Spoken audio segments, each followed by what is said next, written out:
सभी को नमस्कार, जय भीम, नमो बुद्धाय। यहाँ उपस्थित सभी भीम अनुयायियों को हमारी तरफ से जय भीम, नमो बुद्धाय।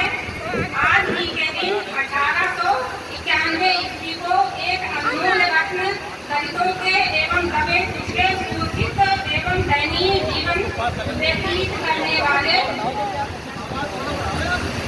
शोषित, वंचित, हाशिए पर रह रहे लोगों का उद्धार करने वाले मसीहा बाबा साहब भीमराव अम्बेडकर जी का जन्म हुआ था।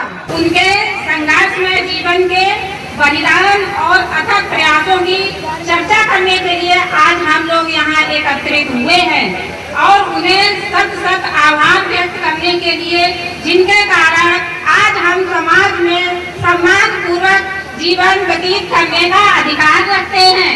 तो सभी लोग एक बार जोर से बोल दीजिए, जय भीम, जय भीम। बाबा साहब 9 भाषाओं और 32 डिग्रियों का ज्ञान रखते थे। वे पहले दलित भारतीय थे जो बाहर विदेश, अमेरिका और लंदन में जाकर अपनी पढ़ाई पूरी करके आए थे। वे चाहते तो इन सारे संघर्षों और बलिदानों को छोड़कर विदेश में रह सकते थे और ऐशो आराम का जीवन व्यतीत कर सकते थे, पर उन्होंने ऐसा नहीं किया। और इन सब के बीच एक पूजनीय महिला, जिनका नाम लेना हम सब याद नहीं रखते हैं, जो है माता रमाबाई, जिन्होंने बाबा साहब का बड़ी ही ईमानदारी के साथ निभाया।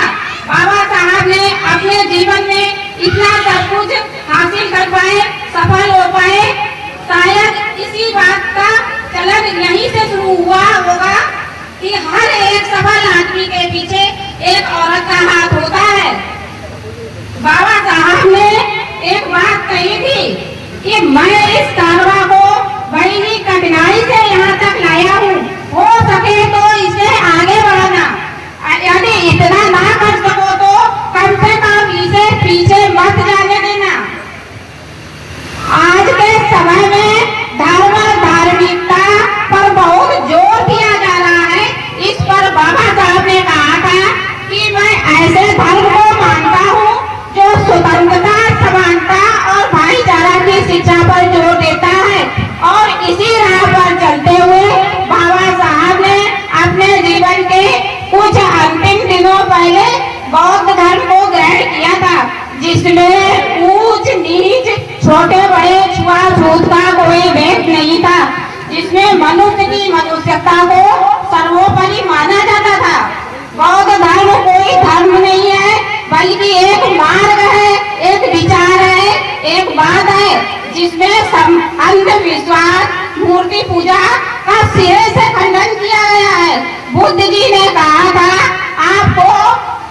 आपको रास्ता दिखाने कोई नहीं आएगा, अपनी ज्योति खुद बनो, अपना दीपक खुद जलाओ, अर्थात अपो दीपो भव।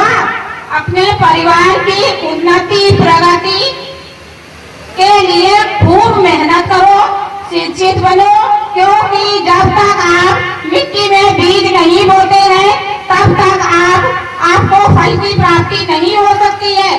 ठीक इसी प्रकार आप अपने बच्चों को अच्छी शिक्षा, पढ़ाई लिखाई नहीं करवाते हो तब तक आप उसके उज्जवल भविष्य की परिकल्पना नहीं कर सकते हो।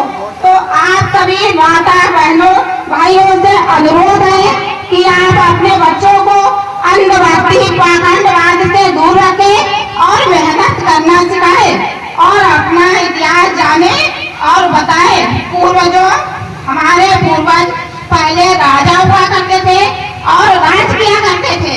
जो अपना इतिहास नहीं जानते हैं वो कभी इतिहास नहीं लिख सकते हैं और एक समय आएगा जब आप इतिहास में ही दफन हो जाओगे। आप सभी को जय भीम, नमो बुद्धाय।